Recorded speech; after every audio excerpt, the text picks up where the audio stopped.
Hi friends, welcome to Unlimited Foodies. நான் சூரியகலா விஸ்வநாதன் பேசுறேன். இன்னைக்கு நம்ம பார்க்க போற ரெசிபி ஒரு ஹெல்த்தியான ஈவினிங் ஸ்நாக்ஸ். அதாவது கோதுமை மாவு வச்சு வாழை இலையில ஒரு அடை செய்ய போறோம். நாம அதை எப்படி செய்யலான்றதை பார்க்கலாம். நம்ம வீடியோக்குள்ள போறதுக்கு முன்னாடி Unlimited Foodies-ஐ சப்ஸ்கிரைப் பண்ணிட்டு பக்கத்துல இருக்க பெல் ஐகானை கிளிக் பண்ணிட்டு ஆல்-ன்னு செலக்ட் பண்ணுங்க. வாங்க ஃப்ரெண்ட்ஸ், இதுக்கு தேவையான பொருட்கள் என்னன்றதை பார்க்கலாம்.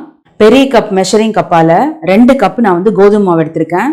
2 கப் தேங்காய் துருவல் எடுத்திருக்கேன். 1 கப் பொடிச்ச வெல்லம் எடுத்திருக்கேன். தேவையான அளவு உப்பு. நம்ம அடை செய்யறதுக்கான வாழை இலை எடுத்து வச்சிருக்கிறேன் நான். வாங்க ஃப்ரெண்ட்ஸ், நம்ம எப்படி செய்யலான்றதை பார்க்கலாம். இந்த கோதுமை மாவுக்கு தேவையான அளவு உப்பு போட்டுக்கலாம். நம்ம ஃபர்ஸ்ட் இதை போட்டு நல்லா நம்ம மிக்ஸ் பண்ணிக்கலாம். இந்த கோதுமை மாவு பார்த்தீங்கன்னா நம்ம சப்பாத்தி பதத்துக்கு நம்ம பிசையக்கூடாது. கொஞ்சம் நல்லா தண்ணியாக பிசைஞ்சு எடுத்துக்க போகிறோம். நம்ம அதாவது கொலன்னு பிசைஞ்சு எடுத்துக்கணும். நம்ம இதை செஞ்சு வாழை இலையில வச்சு தான் நம்ம ஸ்டீம் பண்ண போகிறோம். உப்பை நம்ம மாவு கூட சேர்த்து நல்லா மிக்ஸ் பண்ணியாச்சு. இப்போ நம்ம தண்ணி ஊற்றி பிசைஞ்சிக்கலாம்.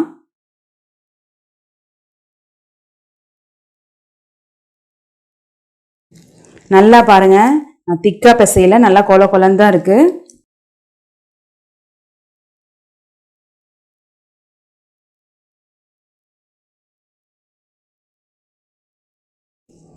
பாருங்க ஃப்ரெண்ட்ஸ், நான் இந்த அளவுக்கு நல்லா மாவு பிசைஞ்சிருக்கேன். பார்த்தீங்கன்னா பிசுன்னு இருக்கு பாருங்க. இந்த பதத்துக்கு நம்ம மாவு பிசைஞ்சு வச்சுக்கணும். இப்போ நம்ம மாவு பிசைஞ்சு வச்சாச்சு. இப்போ வாங்க இதுக்குள்ளே வைக்கிற பூர்ணம் எப்படி செய்யறதுன்றதை பார்க்கலாம்.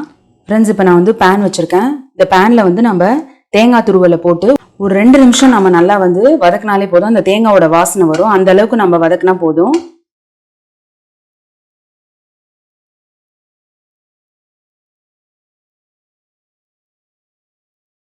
கொஞ்சம் நம்ம வதக்கின உடனே அந்த தேங்காயில் இருக்க ஈரப்பதம் போய் கொஞ்சம் உதிரியாகும். அதுக்கப்புறமா நம்ம வெல்லம் சேர்த்துக்கலாம்.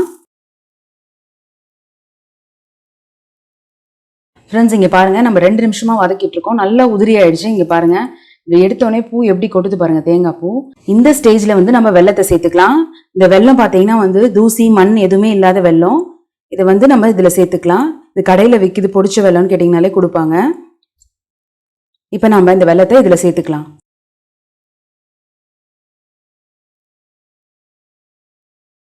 இந்த வெல்லத்துல நம்ம தண்ணி சேர்க்க வேணாம். இதுவே மெல்ட் ஆகி அந்த ஈரப்பதமே போதும் இதுக்கு வதங்கிறதுக்கு.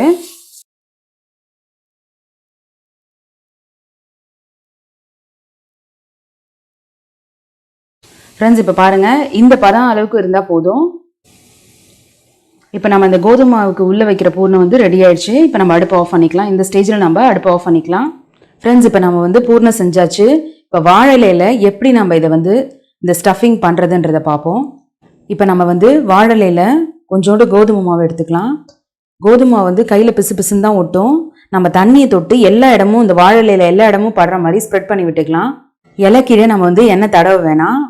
இந்த மாதிரி நம்ம இலையில இருக்க தண்ணி சுத்தமாக ஒட்டை எடுத்துட்டு இது மாதிரி நம்ம வச்சாதான் அது நல்லா கிரிப்பாக பிடிச்சிட்டு இருக்கும் அந்த மாவு.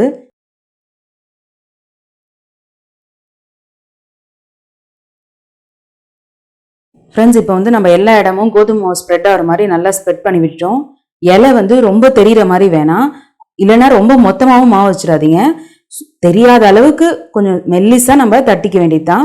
தட்டுறப்ப இலை தெரிஞ்சதுன்னா நம்ம அந்த இடத்துல கொஞ்சம் மாவு வச்சு தெரியாத மாதிரி நம்ம கையாலே மூடி விட்டுக்கலாம். இப்போ நம்ம பூர்ணம் ஒரு சைடாக தான் நான் வைக்க போகிறேன். கையாலே இந்த மாதிரி நம்ம கொஞ்சம் கொஞ்சமாக எடுத்து ஒரு சைடாக நம்ம பூர்ணம் வச்சுக்கலாம். அப்போ தான் நம்ம இலையை மூட போகிறோம். ஒரு பக்கமாக 2 சைடும் வச்சு நம்ம மூட போகிறோம்.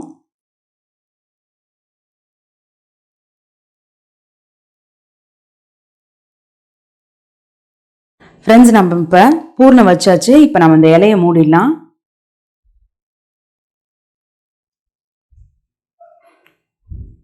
மூடிட்ட பிறகு லைட்டாக நம்ம ப்ரெஸ் பண்ணி விட்டுக்கலாம்.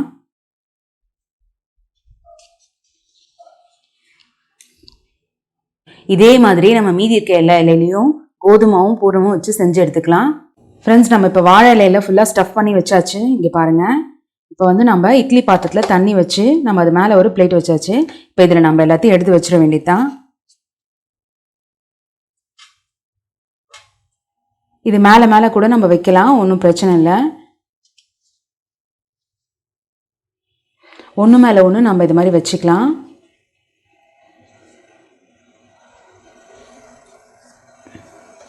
இப்போ வச்சாச்சு நம்ம எல்லாத்தையுமே. இப்போ இந்த இட்லி பாத்திரத்தை மூடியாச்சு. இப்போ நம்ம இதை வந்து ஒரு 15 நிமிஷம் ஸ்டீம் பண்ணி எடுத்துக்கலாம். நம்ம இப்போ திறந்தாச்சு 15 நிமிஷம் கழிச்சு. ஃப்ரெண்ட்ஸ் இப்போ பாருங்க, நம்ம ஓப்பன் பண்ணி பார்ப்போம். இங்கே பாருங்க, இந்த இலையில ஒட்டாத வந்திருக்கு. இந்த மாதிரி ஒட்டாத வந்துச்சுன்னா நல்லா வந்து வெந்திருக்குன்னு அர்த்தம். இப்போ நம்ம அதை எடுத்துடலாம். ஃப்ரெண்ட்ஸ், வாழை இலையில செஞ்ச கோதுமை அடை ரெடி ஆயிடுச்சு. இப்போ நான் அதை ஓப்பன் பண்ணி காட்டுறேன் பாருங்க. பாருங்க, நல்லா சூப்பராக வந்து வெந்திருக்கு. இது ரொம்ப ஹெல்த்தியான ஒரு ஈவினிங் ஸ்நாக்ஸ் கூட. இது பசங்க வந்தாங்கன்னா நம்ம சட்டுன்னு செஞ்சிடலாம் ஸ்கூல் விட்டு வந்த பிறகு. பாருங்க, இது சாப்பிடவும் அவ்வளோ அற்புதமாக இருக்கும். இதே மாதிரி நம்ம சேனலில் ஏற்கனவே வந்து பலாப்பழ கொழுக்கட்டை செஞ்சுருக்கிறோம். நம்ம இதே மாதிரி ஸ்டீம் பண்ணி தான் அதையும் எடுத்திருக்கோம் வாழலையில். அதை நான் மேலே ஐகார்டில் கொடுக்குறேன், செக் அவுட் பண்ணி பார்த்துக்கோங்க.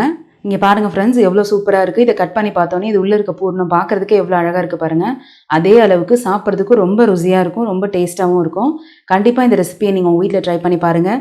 ட்ரை பண்ணி பார்த்துட்டு எப்படி வந்ததுன்னு சொல்லிட்டு கமெண்ட் பண்ணுங்கள். இந்த வீடியோ பிடிச்சா லைக் பண்ணுங்கள். மறக்காமல் அன்லிமிட்டெட் ஃபுட்டீஸ்க்கு சப்ஸ்கிரைப் பண்ணுங்கள். நம்ம சேனலை பார்க்குற புது வியூவர்ஸாக இருந்தால் அன்லிமிட்டெட் ஃபுட்டீஸை சப்ஸ்கிரைப் பண்ணிவிட்டு பக்கத்தில் இருக்க பெல் ஐக்கானை கிளிக் பண்ணிவிட்டு ஆல்னு செலக்ட் பண்ணுங்கள். Thank you friends.